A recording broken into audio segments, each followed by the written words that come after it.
E aí, galera, fala comigo. Estamos aqui de volta com Talk and Roll.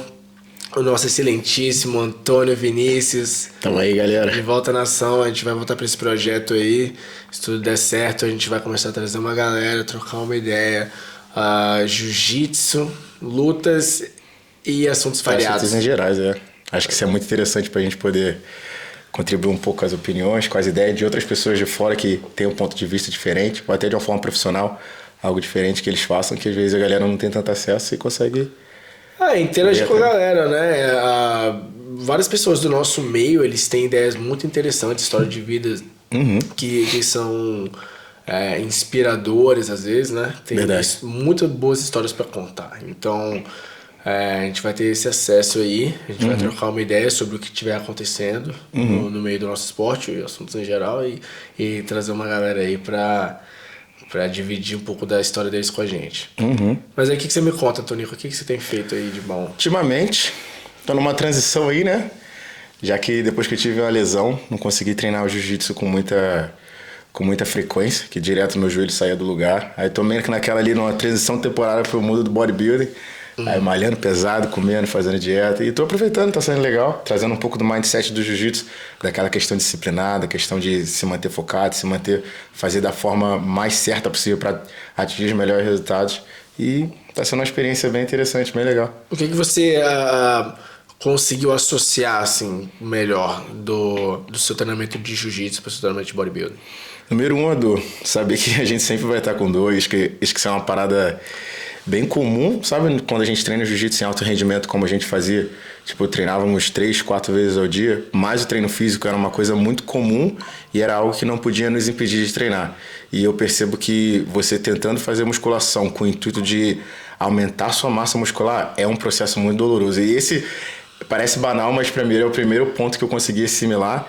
E o segundo em relação à disciplina. Se você não for constante com aquilo que você faz ao longo dos dias, você não vai conseguir atingir os objetivos que você se propõe, sabe? Porque, assim como o jiu-jitsu, que você precisa trabalhar a sua qualidade técnica, a sua qualidade física, diferentes aspectos, mas que você precisa fazer todos os dias, no mundo do bodybuilding, a sua dieta, o seu descanso, a sua alimentação, a quantidade de água, tudo precisa ser repetitivo. E não adianta se você tem um dia bom ou ruim, você precisa continuar. E eu acho que isso é uma coisa que eu já vim trazendo do jiu-jitsu lá de trás e eu venho implementando agora nessa nova jornada. Até porque esse mundo da performance, ele não é um mundo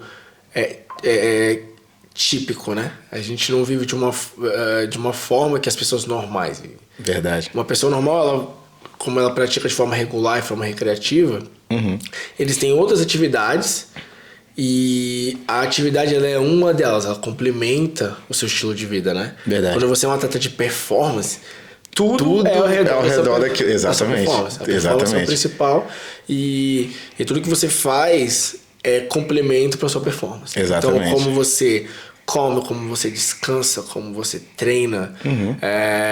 Até mesmo como você gerencia os seus horários, o seu dia, o seu tempo. Tudo vai ao redor daquilo ali. Por exemplo, hoje em dia a minha rotina varia entre meu trabalho, claro, minhas aulas, mas principalmente o horário que eu preciso ir à academia. Então, um detalhe simples. Eu sempre tento me assegurar que eu faço 2 refeições antes de ir para a academia. Então eu consigo fazer aquele treino de 1h30, 2 horas com energia suficiente. Então eu preciso saber que eu vou acordar no horário certo, vou ter minha comida pronta no horário certo, para que eu possa, dentro daquela janela de horário, eu faça o melhor possível dentro do meu treino, entende? E eu acho que essas pessoas entendessem também o quanto é importante a alimentação no processo, porque a comida não é só comida, ela tem que ser um combustível. Exatamente. Você vai dirigir uma Ferrari, você não pode colocar um combustível ruim. Você tem que colocar um combustível de qualidade para você ter uma performance melhor na sua Ferrari. Concordo 100%. Você está polindo o seu carro, você está botando umas peças e um combustível de qualidade. Então a forma que você treina, a forma que você descansa, tudo aquilo vai ser um fator decisivo na forma que você se prepara. Exatamente. Vai definir o primeiro, o segundo, o terceiro lugar e quem ficou de fora. Isso também, é importante você falar isso em relação à sua comida, porque não só dentro do mundo da performance, mas também no mundo da saúde e longevidade dentro de cada esporte, até mesmo como hobby. E isso é uma coisa que eu sempre prego para as pessoas que estão ao meu redor e para mim mesmo, que é o quê? não adianta só você pensar na sua performance, porque depois da performance existe uma vida.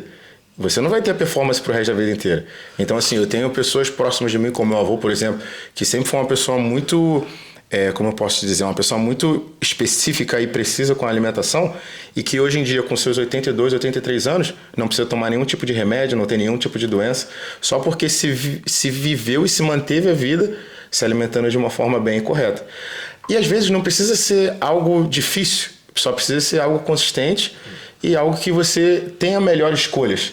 O que eu quero dizer com melhores escolhas? Você não precisa não comer algo que você goste, mas é de uma forma moderada, é saber quando você vai fazer, é saber o tipo de coisas que você escolhe. Por exemplo, você quer comer um peixe, você quer comer um frango, você não vai comer um frango frito, você vai tentar comer um frango com um pouco menos de óleo, você vai tentar não fazer uma refeição muito grande antes de você dormir para que você possa ter uma noite de sono boa e conseguir ter uma boa recuperação do dia que você teve. Então, coisas poucas assim, as pessoas que também fazem só por hobby ou pessoas que só querem cuidar da própria saúde, é legal que elas pensem nisso. Então, a alimentação, na verdade, ela é primária, né? Então, a atividade ela vai ser secundária. Você pode fazer o treino que for, se você não tiver uma alimentação ajustada e um descanso ajustado, você não vai ter resultado. Um grande exemplo disso, os próprios Gracies. Hélio Gracie dizia que se ele tivesse que escolher entre a dieta Gracie e o jiu-jitsu, ele escolheria a dieta, que ele conseguiria ainda ser funcional em qualquer outra atividade na vida dele. Ele foi um cara que frequentou o tatame até os 92 anos. Exatamente. Ele teve uma longevidade dentro do esporte. Cada um, acho que com a idade você vai se adaptando, você vai mudando a forma que você vai treinando, a intensidade, você não tem mais aquela pujança física, você não vai ter aquele atleticismo. Porém, se você ama aquilo que você faz, você quer se manter naquilo ali durante mais tempo.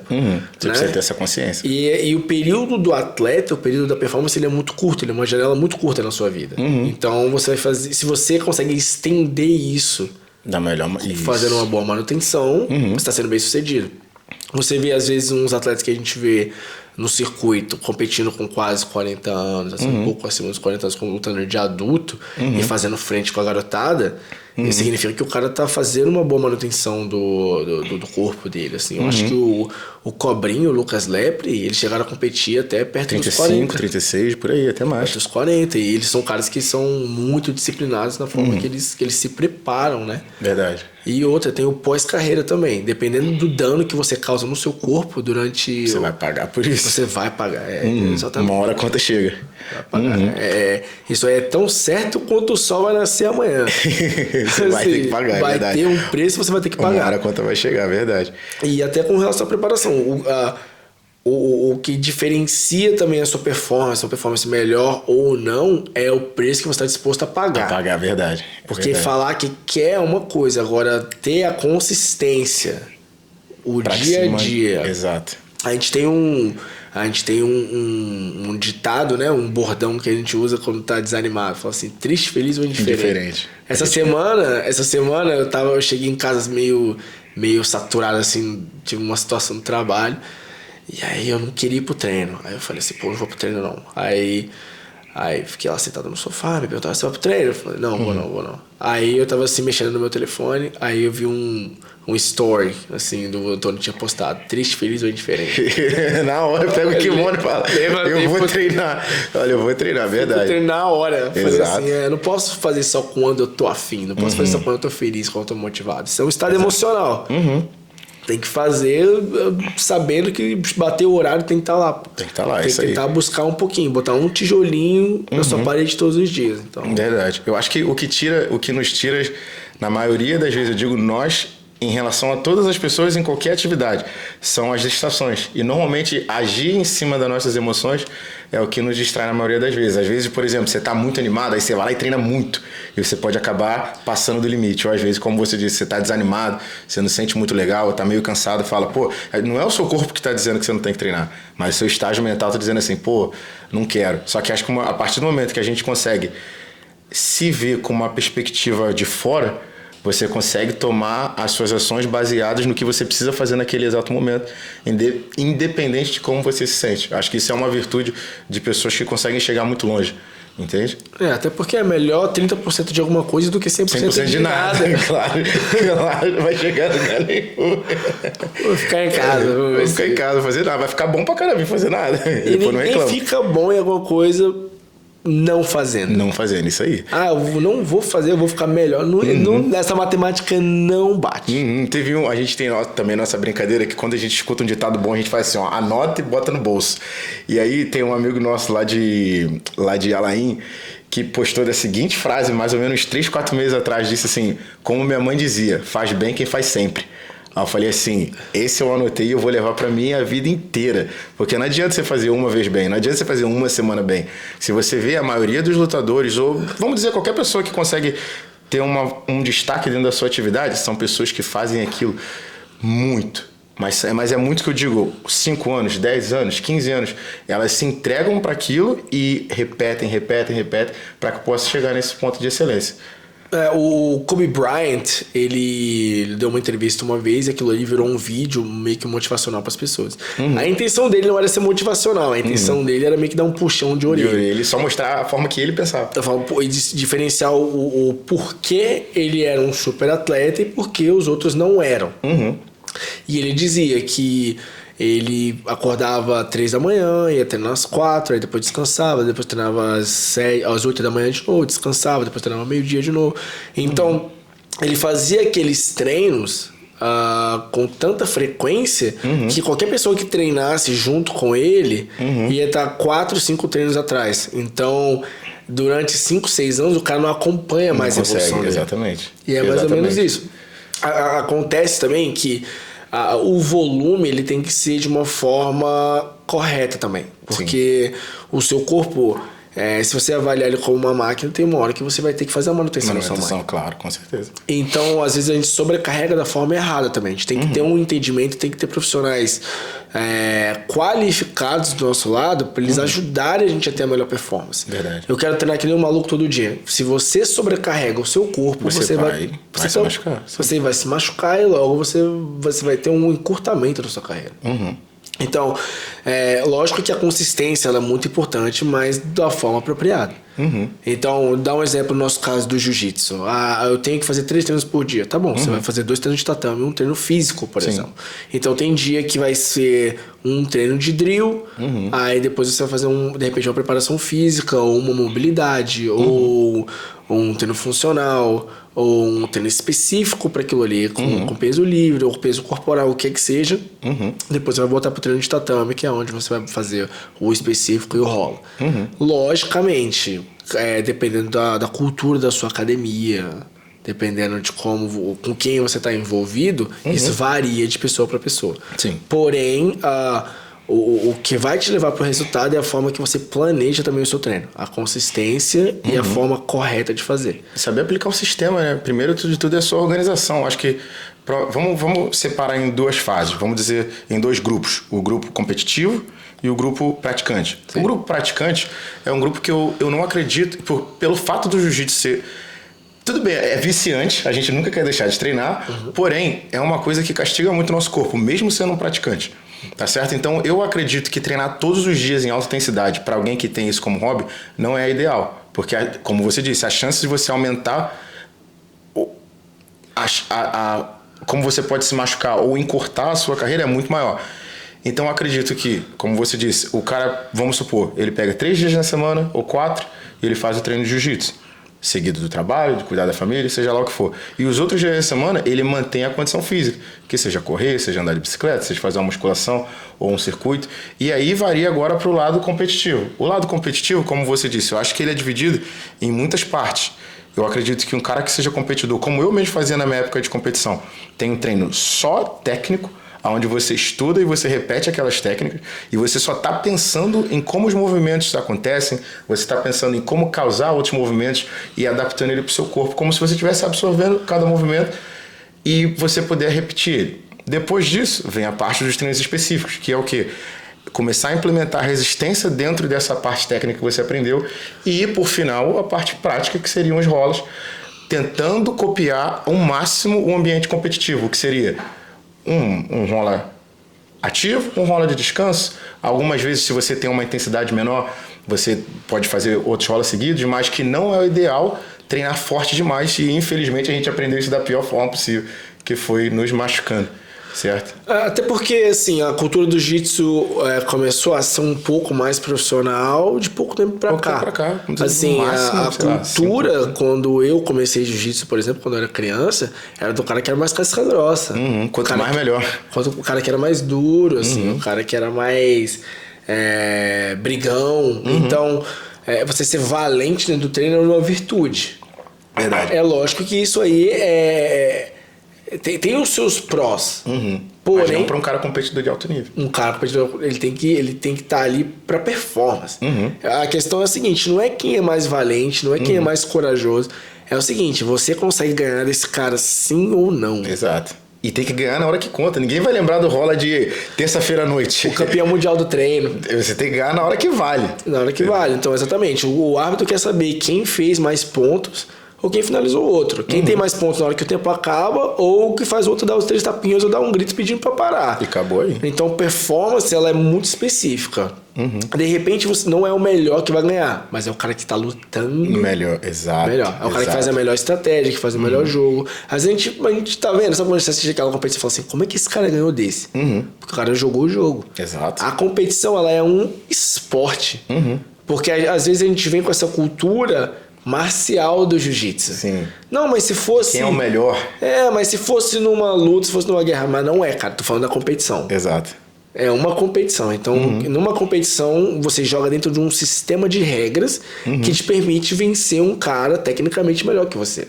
Porque você usa a parte tática e a parte de performance. Né? Legal que você falou disso em relação às regras do evento. E eu queria, você que é um cara muito estudioso, eu gostaria de saber qual a tua opinião em relação a esse novo evento, a DCX, que vai até rolar agora no Brasil. A DXC? Como? A DXC. A DXC, isso. Peguei. O que você acha dessa implementação da combatividade e das chaves de calcanhares de kimono? Qual é a tua opinião em relação a isso? Então, eu acho um evento bastante interessante, porque a regra dele é híbrida. É uma regra criada especificamente para esse evento. Você pode explicar pra galera mais ou menos como funciona? Então, eles são rounds de 5 minutos. Então, se você estiver chegando no evento principal, né? Aí são 5 rounds de 5 minutos. Dentro de um cage, dentro de um octógono de MMA. Cada round ele é avaliado como se fosse MMA ou boxe. Então, 10 pontos pro cara que ganha o round, 9 ou 8 pro cara que perde, dependendo da disparidade técnica, dependendo da diferença do que aconteceu ali. Então, se o cara deu uma surra no outro, o cara deu uma queda, passou, montou, desganou ele ali no estrangulamento, o cara sobreviveu, acabou o tempo, isso aí seria considerado 10 a 8. Se o round for parelho, eles vão avaliar um cara que teve um pouco mais de dominância ou um cara que... Ou se tiver muito parelho, 10 a 10, eles consideram um empate. E se um tiver uma diferença um pouco a mais, eles consideram 10 a 9. Quando chega no próximo round, zera. Então começa a avaliação novamente. E por aí vai até o final.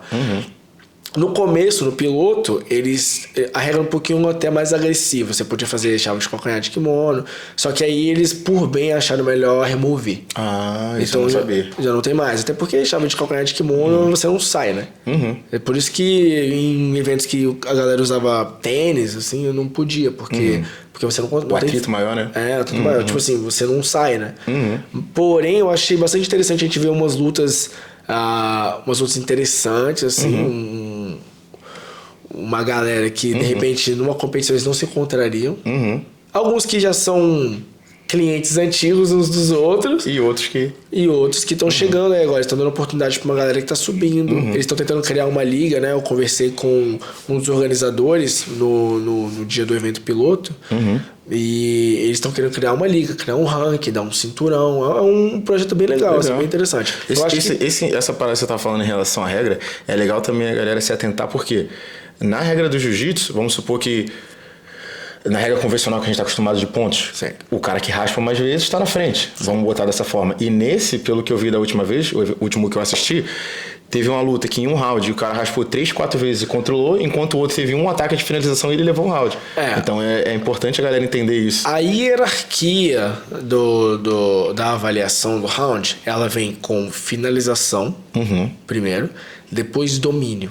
Sim. Então o critério seria o seguinte: se eu tentei 3 ataques em você, quase te peguei, mas você me raspou, passou, eu só me defendi, você não tem nenhum ataque, eu tô na sua frente. Continua na frente, sim. Então o ataque ele sempre tem prioridade.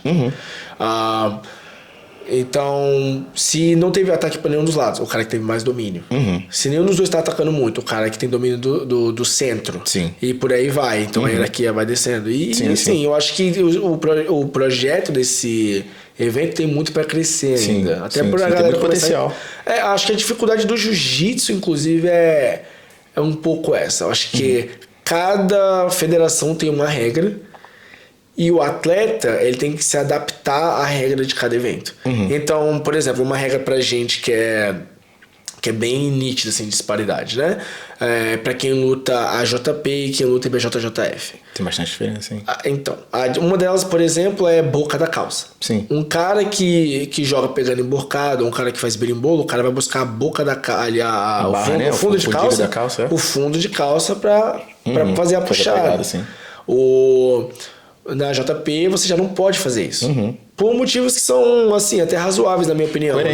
É um evento televisionado num país árabe. Sim. E a chance de você mostrar as partes mais íntimas do seu amigo é muito grande. Exatamente, assim. sim. Então acaba que eu acho razoável. Eu acho que você tem que fazer a pegada na calça. Isso não vai ferir o esporte. Sim, concordo. Por exemplo, outra coisa que é uma diferença gritante, assim. Na IBJJF, pontuação, vantagem é vantagem.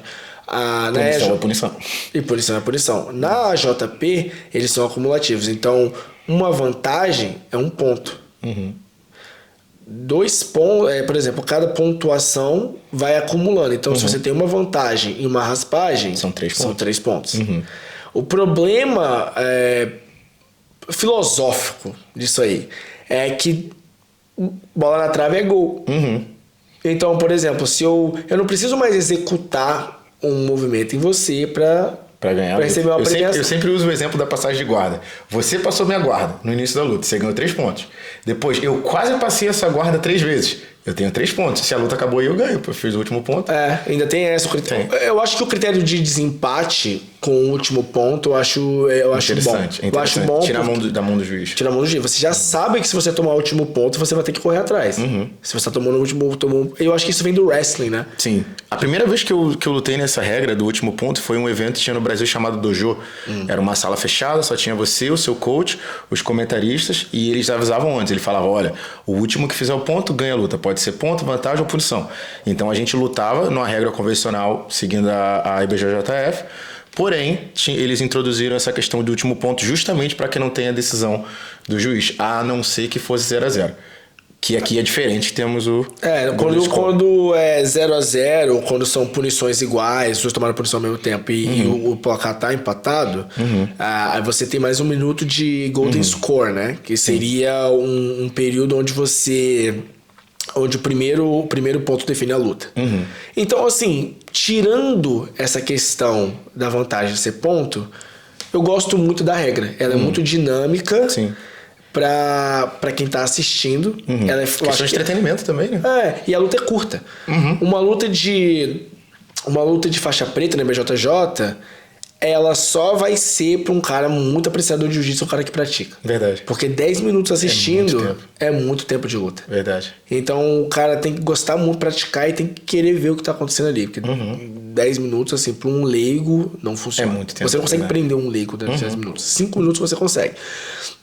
A questão dos 5 minutos numa competição é que ela favorece o cara mais físico. Em 5 minutos é difícil de você desenvolver a sua técnica. Verdade. Uma luta de faixa preta, né?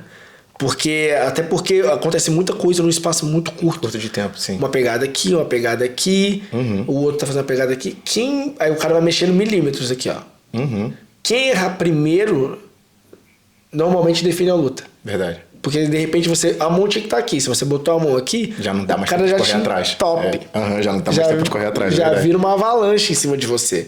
Então, 5 minutos é pouco tempo para desenvolver a técnica. Porém, pro entretenimento de uma competição, você acaba vendo muito, assim. Sim. E até dependendo da característica física do atleta, o cara dá um tiro nos 2 primeiros minutos, o cara morre no final. O cara que termina mais forte, normalmente ele tem mais vantagem com o passar do tempo. Agora, os lutadores que têm um estilo que seguram mais a luta, que contém aquela característica em ir cozinhando mais e esquentando ao longo da luta, normalmente esses caras não conseguem Eles saem na desvantagem. Acaba sendo na desvantagem. Um exemplo muito bom, o próprio Gustavo Batista, campeão mundial várias vezes aí de meio pesado, mas aqui ele não foi tão bem nas lutas dele com o Isaac, a luta dele com alguns outros competidores, pelo fato de ser muito curto. Não conseguiu mostrar tanto o jiu-jitsu dele quanto ele mostra lutando 10 minutos. E até porque ele se preparou a vida inteira pra lutar de BJJF, né? Então, assim, você treina de acordo com a regra que você pratica, né? Que você compete. Sim. Então, se você for ver, a galera quando começa a fazer um camp, por exemplo, vai tirar o kimono. Um cara que é oriundo do kimono e depois vai pro grappling pra lutar um ADCC, por exemplo. Ele tem que mudar toda a característica, toda a função dele de treino, porque é uma regra totalmente diferente. Verdade. E a regra do ADCC já é diferente de uma regra do IBI, por exemplo, que é diferente da regra do Mundial No Gi. Que também é diferente dos outros grandes eventos como Who's the Number One, Fight to Win. Então, pra você se preparar para eventos variados, é até um pouco precisa complicado. treinar em regras variadas. Exatamente. E tem atletas hoje em dia que eles são especialistas em certas regras. Existem grapplers que os caras eles treinam sempre na regra do ADCC, por exemplo. Sim. Ou hoje em dia o Who's Number One, que é um evento muito bacana, que paga uma grana pra galera.